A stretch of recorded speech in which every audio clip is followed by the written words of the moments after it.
Hello everyone, welcome back to my channel. मेरा नाम है अयन शर्मा एंड आज के इस वीडियो में मैं आप सभी को बताऊंगी उन बैचलर प्रोग्राम्स के बारे में जो कि एम्स प्रोवाइड करता है। लाइक एम्स का नाम लेते ही सभी के दिमाग में एमबीबीएस के अलावा मोस्टली कुछ भी नहीं आता है, ठीक है। सो आफ्टर 12th हम लोग एमबीबीएस के अलावा किन किन बैचलर प्रोग्राम्स को ज्वाइन कर सकते हैं एम्स में, इन सभी के बारे में मैं आज बात करूंगी। एंड वो किस एग्जाम के थ्रू ज्वाइन कर सकते हैं, उसका आगे करियर स्कोप क्या है एंड क्या-क्या उनकी सैलरीज अप्रॉक्सीमेट रहती है, इस टॉपिक पे आज हम लोग बात करेंगे। So let's get started with the video. तो जैसे कि मैंने यहाँ पर लिखा है, if I talk about AIIMS, सभी को लगता है कि ये हम लोग एमबीबीएस की बात कर रहे हैं। यहाँ पे तो भाई एमबीबीएस वाले बच्चे पढ़ते हैं और हम लोग लाइक बाकी बच्चे तो यहाँ पे मतलब जा ही नहीं सकते हैं। लाइक सिर्फ डॉक्टर ही यहाँ पे बनते हैं, है ना। AIIMS is manufacturing unit of doctors, ऐसा ही लगता है सभी को, but this is completely wrong, ठीक है। तो देयर आर वेरियस डिग्रीज जो कि बैचलर डिग्री हम लोग 12th के बाद यहाँ पर कर सकते हैं, ठीक है। एंड सबसे पहले जो कि मैं कर रही हूँ BSc honours nursing, BSc nursing honours, ठीक है। ये 4 साल की है, मतलब अगर मैंने अभी 2025 में शुरू की है तो 2029 तक मैं फ्री हो जाऊंगी डिग्री करके, ठीक है। एंड लास्ट हमें इसमें 6 मंथ में स्टाइपेंड मिलता है जो कि होता है 15,000 रुपये पर मंथ। और मेरे को नहीं पता है, बट जो कि सीनियर से सुना है वो बोलते हैं कि ये पर मंथ 15,000 हमें 6 मंथ्स तक के बाद, मतलब 6 मंथ्स के एंड में आता है। तो टोटल हमें 15 × 6 कितना होता है, हाँ 90 90,000 हमें इकट्ठा 6 मंथ बाद मिलता है, ठीक है। जैसे कि अभी हम लोगों का जो स्टाइपेंड है वो पर मंथ 500 रुपये है, मतलब जिन टाइम पे तुम क्लिनिकल जा रहे हो क्लिनिकल के लिए, ठीक है। तो हमें ये 2 या 3 मंथ बाद आ जाता है, लाइक 3 मंथ बाद आता है, कई बार 1500 आता है, तो कई बार 1000 आता है। Means this is just a way of like attracting students, but 500 रुपये में हमारा कुछ बनता नहीं है। खैर, नेक्स्ट थिंग है अपनी बैचलर ऑफ ऑप्टोमेट्री, ठीक है। बैचलर ऑफ ऑप्टोमेट्री ये 4 साल का होता है कोर्स, ठीक है। एंड उसके बाद आता है अपना, ये मैं बेसिक बता रही हूँ जो नॉर्मली बच्चे जिनको करते हैं। लाइक आई थिंक सो कि पिछली बार तो ऑप्टोमेट्री का तो मैंने सीट्स दिल्ली में नहीं देखी थी, बट ये बीएससी नर्सिंग की थी, ये रेडियोग्राफी की भी थी, ऑपरेशन थिएटर टेक्नोलॉजी की भी थी दिल्ली में, dental hygiene and dental operating room assistant की भी थी दिल्ली में, ठीक है। तो ये सारे ही 4-4 साल के कोर्स हैं। डेंटल हाइजीन ऑपरेटिंग वगैरह में भी 4-4 साल के कोर्स हैं। और हाँ, ये पोस्ट बेसिक नर्सिंग जो कि 2 साल की है, ये आफ्टर 12th नहीं होती है। ये लाइक इसके लिए आपको एनएम जीएनएम कुछ करना होता है, उसके बाद तुम ये पोस्ट बेसिक कर सकते हैं। And this is only in AIIMS Delhi. AIIMS Delhi में इसकी 50 सीटें मिलती हैं, लाइक 30 कोई एग्जाम के थ्रू, 20 डिपार्टमेंटल ऐसे है, मतलब लाइक कि ये ना आप लोग प्रोस्पेक्टस में भी पढ़ सकते हो, ठीक है। तो इस ये आफ्टर 12th नहीं आप लोग कर सकते हो, ये है आफ्टर एएनएम जीएनएम वाला कोर्स, ठीक है। तो हाँ, इसके बाद भी तुम लोग नर्सिंग ऑफिसर बन सकते हो, ठीक है। अब एंट्रेंस की बात करें तो एम्स बीएससी नर्सिंग एंट्रेंस हमें देना होता है बीएससी नर्सिंग में, मतलब एडमिशन लेने के लिए, ठीक है। एंड ये जो मैंने 2 से 6 तक बताया, इसके लिए एम्स पैरामेडिकल एंट्रेंस आता है, हमें वो देना होता है, ठीक है। पैरामेडिकल में बहुत सी डिग्रीज आती हैं, बहुत सारी आती हैं। वो अगर तो मेरे पास हुआ तो मैं एंड में सीट मैट्रिक्स का ना पीडीएफ आपके साथ मतलब वीडियो के साथ लिंक शेयर कर दूंगी, या फिर तुम लोग प्रोस्पेक्टस में देख लेना। प्रोस्पेक्टस में सीट मैट्रिक्स होता है, तो उसमें तुम लोग को पता लग जाएगा कि किस किस डिग्री के कितने कितने कहाँ कहाँ पे सीट्स हैं, ठीक है। तो यू विल सी कि यहाँ पे वैरायटी है यार, मतलब लाइक बहुत वैरायटी है हमारे पास बैचलर डिग्रीज की एम्स में, ठीक है। तो ये जो बीएससी नर्सिंग का एम्स का एंट्रेंस एग्जाम होता है, ये ऑलमोस्ट लेट जून में होता है।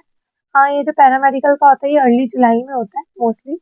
एंड पोस्ट बेसिक नर्सिंग का जो एंट्रेंस होता है एम्स नर्सिंग एग्जाम, वो लेट मई में होता है, ठीक है। तो लाइक तुम लोग को पता ही है कि 2026 में बीएससी नर्सिंग ऑनर्स का जो है एंट्रेंस वो 27 जून को आया है, जो कि आने वाला है। एंड बीएससी पैरामेडिकल के लिए जो एंट्रेंस है वो 4 जुलाई को है इस बार, है ना।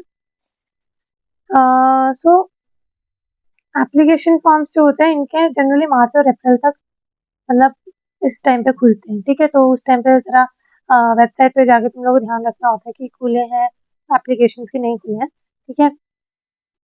If we talk about main career, तो मेन करियर में ना लाइक सभी को पता है बीएससी ऑनर्स नर्सिंग या पोस्ट बेसिक नर्सिंग के बाद सबसे जो आजकल डिमांडिंग जॉब है दैट इज नर्सिंग ऑफिसर, ठीक है। तो नर्सिंग ऑफिसर एक बी ग्रेड जॉब है, सेंट्रल जॉब है, ठीक है। And if you talk about like optometry के बाद तो तुम लोग ऑप्टोमेट्रिस्ट बनते हो, लाइक जो मेन जॉब है उसके बाद एम्स में ही, ठीक है। रेडियोग्राफी के लिए तुम लोग एम्स में रेडियोलॉजी टेक्नोलॉजिस्ट बन सकते हो, ओटीटी के लिए तुम लोग ओटी टेक्नोलॉजिस्ट बन सकते हो, डेंटल हाइजीन के बाद तुम लोग डेंटल हाइजीनिस्ट बन सकते हो, डोरा वाले बच्चे डेंटल असिस्टेंट बन सकते हैं, ठीक है। डेंटल असिस्टेंट जो मेरे को मेरे कलीग्स बताते हैं लाइक ये लोग सर्जिकल प्रोसीजर्स वगैरह में डॉक्टर्स के जो डेंटिस्ट होते हैं उनकी हेल्प करवाते हैं, ठीक है। एंड लेट्स टॉक अबाउट इनकी सैलरीज कैसे कैसे हैं, ठीक है। तो if you talk about nursing officer, ठीक है, this salary is actually according to जो मैंने लिखी है, ये मैंने लिखी है अकॉर्डिंग टू 7th पे कमीशन जो हमारा इंडिया का था, जो भी है, ठीक है, उसके अकॉर्डिंग लिखी है। जो भी मेरे को डाटा मिला, तो लाइक नर्सिंग ऑफिसर जो है इनको लेवल 7 मिलता है, ठीक है। ऑलमोस्ट हर एक एम्स में इनको लेवल 7 मिलता है। तो लेवल 7 पे बेसिक पे अपनी 44,900 है। तो उसके अकॉर्डिंग इन हैंड हमें दिल्ली में हमें in hand monthly salary approximately 90,000 मिलती है, ठीक है। ऑप्टोमेट्रिस्ट की बात करें तो यूजुअली इनका लेवल 6 होता है, यूजुअली मतलब it's not same in every AIIMS. तो यूजुअली इनको 6 मिलता है। तो 6 का अपना बेसिक पे जो है दैट इज 35,400। सो इनकी इन हैंड सैलरी जो आती है ये अप्रोक्सीमेटली दिल्ली में इनको 65,000 ऑलमोस्ट मिलती है, ठीक है। Same goes for radiology technologist, same for operation theatre technologist, ठीक है। अब बात करें डेंटल हाइजीनिस्ट, उनका भी ऑलमोस्ट बराबर ही है, बट जो डेंटल असिस्टेंट है डोरा वाले होते हैं, एक उनका दिल्ली में शायद 5 है, ठीक है। पर मोस्टली जो देखा गया वो 5 ही होता है यूजुअली इनका डेंटल असिस्टेंट वाला का। एंड इनकी इन हैंड सैलरी अप्रोक्सीमेटली 50-55,000 के आसपास आती है। तो अगर देखा जाए कि एक nursing officer almost I think so 8 पे कमीशन के बाद लाख से भी ऊपर कमा सकता मोस्टली चांसेस हैं। तो if you are earning 1 lakh by doing a degree of 4 years, जो कि तुम लोगों की एमबीबीएस से बहुत कम है, ठीक है। एमबीबीएस से 1.5 साल कम तुम लोग डिग्री करके ऑलमोस्ट तुम लोग, जैसे कि मैं पंजाब में हूँ, एक मेडिकल ऑफिसर की भी 1 लाख के आसपास ही सैलरी होती, तुम लोग उतना ही कमा रहे हो, तो तुम्हें क्या ही नुकसान है, ठीक है। और तुम लोगों को लाइक 12 घंटे की शिफ्ट तो होगी, बट लाइक हेक्टिक भी है, बट स्टिल तुम लोगों का पास सेंट्रल जॉब है। बाद में तुम लोगों का लाइक एक स्टेटस सिंबल भी तुम लोग का होता है। एंड एम्स में तुम लोगों को लाइक एक जो फैसिलिटी मिलती है ईएचएस फैसिलिटी, वो भी तुम्हें मिलती है। तो तुम लोगों को क्या ही चाहिए यार, 1 लाख तुम लोग के हाथ में आ रहा है, ठीक है। बाकी रही बात की ऑप्टोमेट्रिस्ट, रेडियोलॉजी टेक्नोलॉजिस्ट या जो भी पैरामेडिकल या अलाइड वाले हैं, उनकी भी salary is very decent. Like तुम लोग दिल्ली में अप्रोक्सीमेटली 65,000 से 70,000 अगर तुम लोग कमा रहे हो, like it is very decent amount एक गवर्नमेंट जॉब में, ठीक है। एंड वो ईएचएस की जो मैंने बात करी, एग्जाम्स जो हमें देने पड़ते हैं ये तो ऑलमोस्ट सभी को पता ही है। नर्सिंग ऑफिसर बनने के लिए nursing officer recruitment common eligibility test होता है, दैट इज नॉर्सेट, जो ही एम्स कंडक्ट करवाता है, ठीक है। एंड एम्स कंडक्ट करवाता है कॉमन रिक्रूटमेंट एग्जामिनेशन सीआरई, जो कि ये सारे अलाइड वाले कोर्सेज के लिए है, ठीक है, ये वाली पोस्ट के लिए, ठीक है। If I talk about seat distribution, तो एम्स दिल्ली की अगर मैं बात करूं तो एम्स दिल्ली में बीएससी नर्सिंग ऑनर्स की हमारी 96 सीट्स है, ठीक है। पोस्ट बेसिक जो कि ओनली एम्स दिल्ली में है, इसकी हमारी 50 सीट्स होती हैं टोटल, ठीक है। BSc honours medical technology in radiography, ठीक है, इसमें हमारी होती हैं 11 सीट्स।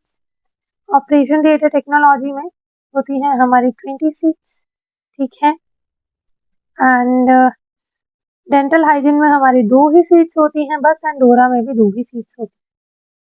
तो लाइक इनमें थोड़ा मतलब कंपटीशन ज़्यादा ही होगा। अगर तुम लोगों को ये सीट्स चाहिए तो लाइक सिर्फ 2 ही हैं दिल्ली में, तो लाइक बहुत कम सीट्स हैं, तो इन सीट्स को लेने का चांसेस तुम लोगों के पास कम रहेगा, ठीक है, if you want to go for this.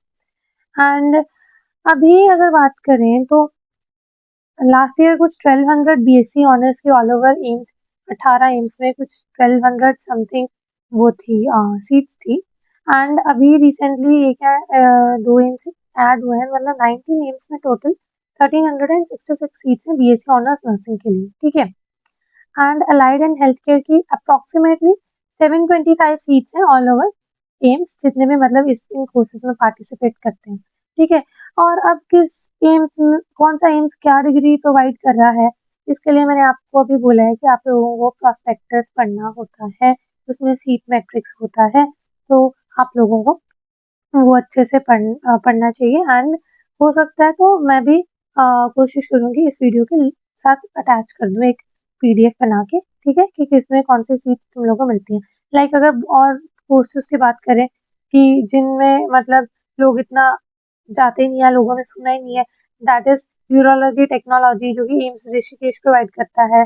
Neuro monitoring technology, sleep lab technology, respiratory therapy, ठीक है, anaesthesia technology, radiotherapy technology, medical laboratory technology. हाँ, medical laboratory technology AIIMS Delhi में नहीं है, जो कि होना चाहिए था, बट हाँ ये नहीं है।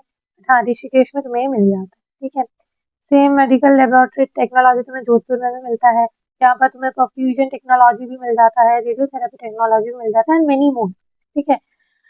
एंड अदर एम्स में कई कई तुम्हें डायलिसिस टेक्नोलॉजी भी मिल जाता है, न्यूक्लियर मेडिकल टेक्नोलॉजी भी मिल जाता है, तो काफ़ी एलाइड में हमारे पास कोर्सेज रहते हैं।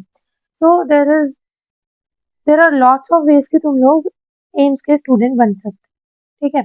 बहुत सारे कोर्सेज हैं, जस्ट तुम लोगों को वाइडली सोचना है कि हम लोगों को किस कोर्स में जाना है, कौन सा तुम लोगों के लिए बेनिफिशियल रहेगा एंड किस में तुम लोगों का इंटरेस्ट है, ठीक है। तो तुम लोग भी ये कोर्सेज कर सकते हो, अप्रॉक्सीमेटली 3 या 4 साल के, मोस्टली 4 साल के ही कोर्सेज होते हैं ये भी, ठीक है। तो ये वाले जितने भी अभी मैंने बताया रिसेंटली, इनके भी मोस्टली जो पे स्केल है यूजुअली 6 ही रहता है, तो इनके भी अप्रॉक्सीमेटली 65 से 70,000 मंथली सैलरी मिलती है। एंड इनकी भी रिक्रूटमेंट एम्स सीआरई से ही होती है, मतलब जो भी अलाइड वाले हैं उनकी एम्स सीआरई से ही अपनी रिक्रूटमेंट होगी, ठीक है। नाउ लेट्स टॉक अबाउट, अगर तुम लोगों को वो नहीं करना है, लाइक अगर मैं नर्सिंग की बात करूँ, डायरेक्टली बीएससी के बाद नर्सिंग ऑफिसर नहीं लगना है तो क्या करें।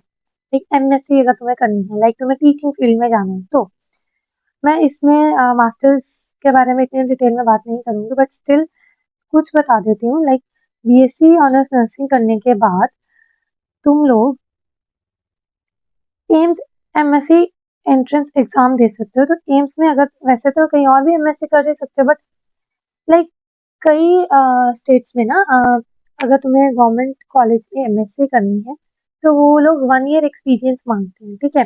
बट एम्स ऐसा कोई एक्सपीरियंस नहीं मांगता है, ये डायरेक्ट आफ्टर बीएससी ही आप लोगों को एमएससी में एडमिशन दे देता है। बट अगर तुम लोग AIIMS MSc entrance exam clear कर लेते हो, मतलब ये भी कट ऑफ के बेसिस पे है ना। सो हम लोग एमएससी कर सकते हैं मेडिकल सर्जिकल नर्सिंग में, कम्युनिटी हेल्थ नर्सिंग में, साइकाट्रिक नर्सिंग में, obstetric and gynaecology nursing, critical care nursing and many मोर, बहुत है नर्सिंग में, ठीक है। एंड अब ये सब कुछ करके इसके बाद भी कई लोग नॉसेट दे देते हैं, ठीक है, और मतलब बेडसाइड नर्सिंग में ही चले जाते हैं। एंड इसके बाद एमएससी के बाद मोस्टली जो ऑप्शन खुल जाती हैं वो हमारे पास ट्यूटर की, असिस्टेंट प्रोफेसर या associate professor, starting mostly tutor से ही होती है, ठीक है, because these are higher post हैं, प्रोफेसर वगैरह ये हायर पोस्ट हैं। तो हम लोग टीचिंग लाइन में मतलब बेसिकली हम लोग आ सकते हैं, इनकी सैलरीज भी काफ़ी अच्छी हैं, ठीक है। And if we talk about allied के लिए, अलाइड में भी तुम लोग अगर उसके बाद एमएससी करना चाहते हो, तुम लोग को एम्स एमएससी एंट्रेंस एग्जाम देना होता है, ठीक है। MSc MSc in allied health sciences तुम्हें मतलब करनी होती है, ठीक है। अपने स्पेसिफिक फील्ड में कर सकते हो, लाइक न्यूक्लियर मेडिसिन अगर किसी ने करा है उसमें कर लेना, फ्यूजन टेक्नोलॉजी में किसी ने करा है उसमें कर लेना, लाइक ओटीटी में करा उसमें एमएससी कर लेना, ठीक है।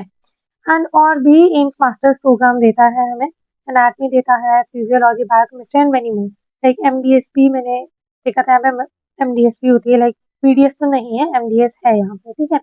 काफी यहाँ पे और भी कोर्सेज हैं, just you have to think wide and तुम लोगों को उसके बारे में रिसर्च करनी होती है, ठीक है। तो एमबीबीएस अगर नहीं हो रही है, इट्स नॉट कि तुम लोग एमबीबीएस नहीं हो रही तो तुम्हारी वही जिंदगी है यार, बहुत से कोर्सेज एंड बहुत ही डिसेंट तुम लोग की सैलरीज मिलती है यहाँ पे, तो we should try for something else also, ठीक है। कंपटीशन बट यहाँ पर भी है, बट जैसे जैसे अब लोगों को पता लग रहा है कि ये डिग्रीज भी हैं, तो कंपटीशन बढ़ता जा रहा है। पहले इतना कंपटीशन नहीं होता था, लाइक बीएससी ऑनर्स नर्सिंग में लगाओ, इतना कंपटीशन पहले नहीं होता था, बट अब जैसे जैसे इनके बारे में लोगों को पता लग रहा है, वैसे वैसे वहाँ पे कंपटीशन बहुत ही ज्यादा हो रहा है, ठीक है। तो I was talking about EHS. EHS क्या है? अरे यार, हाँ, तो ईएचएस क्या है? ईएचएस ना एक्चुअल में ना, एज अ स्टूडेंट तुम लोग को बताती हूँ, एज अ स्टूडेंट हम लोगों को ना हमारे ईएचएस नंबर होते हैं, ठीक है। तो अगर हम लोगों को कोई लाइक हेल्थ का है, जितने भी इश्यूज होते हैं हेल्थ के, वो हमारा ईएचएस कवर करते हैं, ठीक है। For a student it is only applicable up to student, but एक जो एम्स का परमानेंट एम्प्लॉय होता है उसके इमीडिएट फैमिली मेंबर्स को भी ईएचएस कवर करता है, ठीक है। Like I am a student, अब लाइक सपोज मेरे को हार्मोनल इम्बेलेंस है, ठीक है। तो हार्मोनल इम्बेलेंस है, मेरे को गायनी वार्ड में दिखाना है, तो मैं क्या करूंगी, मेरा एक ओपीडी कार्ड बनेगा, ठीक है। ओपीडी कार्ड बनवाऊंगी। हमारे ओपीडी कार्ड जो ईएचएस वाले होते हैं वो ब्लू कलर के होते हैं, ठीक है, तो दूर से पहचाना जाता है ये भाई ये ईएचएस पेशेंट है, ठीक है।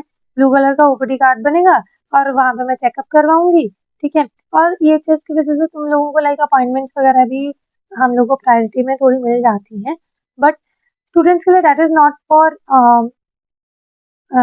हिज और हर फैमिली। ये ना फैमिली मेंबर्स को सोचना चाहिए, लाइक अगर कोई स्टूडेंट पढ़ने लग पड़ता है ना इसमें, जो रिलेटिव्स हैं या फिर जो family members they think of कि मेरा भी इलाज करवा देगा ये, ऐसा नहीं होता, बिकॉज ही और she is just a student there, ठीक है। तो स्टूडेंट को सिर्फ अपने लिए ही हेल्थ बेनिफिट्स के लिए ही वहाँ पे मतलब वो लोग प्रोवाइड करा सकते हैं। तो हमारा ब्लू कलर का ओपीडी कार्ड बनता है, तो उसमें सपोज कि उसने कुछ भी एबीसी उसने दवाई लिख दी, मेरे को एक्स वाई जी लिख दी, ठीक है। उसने बोला ये बीडी लेनी है मेरे को, ये वंस डेली लेनी है, ये जो भी, तो ये ये अगर दो दवाइयाँ अगर तो ईएचएस ओपीडी में है तो मेरे को ये वहीं से फ्री में मिल जाएंगे, ठीक है। सो इट इज नॉट कि हम लोग इसका वो करते हैं, लाइक हम लोग इसका फायदा उठाते हैं, फायदा नहीं उठाते हैं यार। We are students of AIIMS and हमारा हेल्थ वो लोग हेल्थ इश्यू जो है अपने अंदर कवर कर लेते हैं, ठीक है। हम अपने ही लाइक फ्री में ये नहीं है, मतलब like they have to, it is their duty कि हम लोगों के वो हेल्थ का ख्याल रखें, ठीक है। Because we are also caring for people, हम लोग उनकी हेल्थ का ख्याल रखते हैं तो वो लोग हमारी हेल्थ का क्या ख्याल रखते हैं, ठीक है। दैट्स सो सिंपल, बट हम लोग इसका फायदा नहीं उठाते हैं, बिकॉज अगर रियलिटी में कुछ है तभी हमें दवाई प्रिस्क्राइब होती है, ठीक है। ऐसे नहीं हमें दवाई प्रिस्क्राइब होती है कि भाई हम लोग को चाहिए थी, भाई मेरे को घर भेजनी थी, तो इसलिए हम लोग वही नहीं कर सकते हैं, ठीक है। एंड वो करना भी नहीं चाहिए, ठीक है। तो और कुछ अगर तुम लोगों को जानना होगा तो मेरे को कमेंट सेक्शन में ज़रूर बताना। तो आज की वीडियो के लिए इतना ही। Till then thank you. वैसे मेरी हैंडराइटिंग बहुत गंदी है, ठीक है, नीट वालों की हो जाती है, ठीक है। Thank you till then, take care and do like the video, subscribe to my channel and comment करना क्या आप लोगों के डाउट्स हैं और अगली वीडियो में किस पे बनाऊँ, ठीक है। इस टॉपिक पे मेरे को किसी ने बोला था वीडियो बनाने के कि मैम एम्स बीएससी नर्सिंग के बारे में बताओ, एंड अब्रॉड जाने का प्लस भी बहुत है यहाँ पे, like you go with green card, यार यहाँ से ग्रीन कार्ड लेके जाते हो तुम लोग, ठीक है। तो वो किसी और वीडियो में करेंगे, ठीक है। एंड टिल देन हम लोग यहाँ पे खत्म करते हैं, टेक केयर।